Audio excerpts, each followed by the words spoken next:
Welcome to qnawire.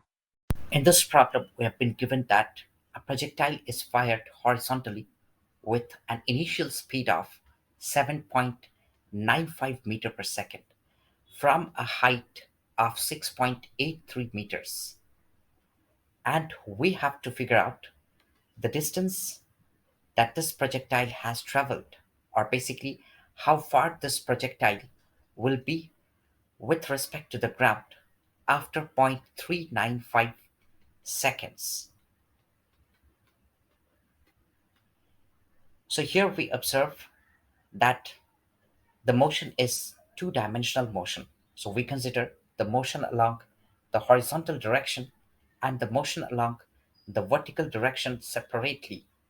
So we observe that the initial velocity is along the horizontal, that's 7.95 meter per second, and along the vertical direction, the initial velocity is 0.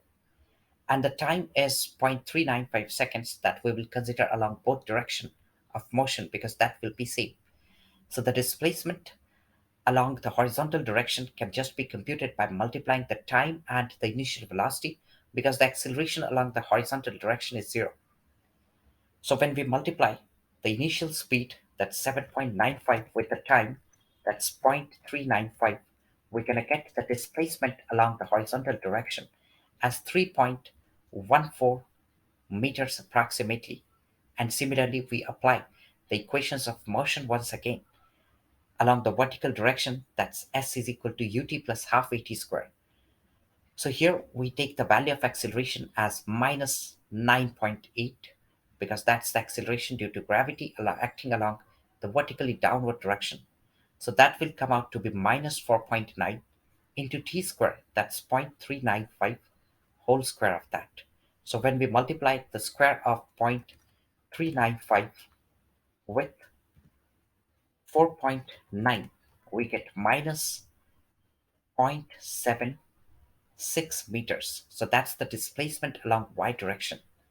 So if we want to get the distance of the ground after 0.395 meters, so we can observe that it has traveled 0.76 meters down and 3.14 meters to the right. So basically it will be somewhere over here.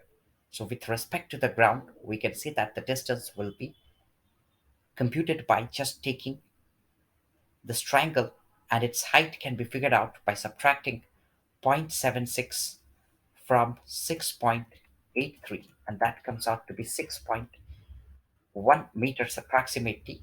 And the horizontal distance we have already covered, that's 3.14 meters. And here we can figure out the distance by taking squares of both these sides and taking the complete root of that.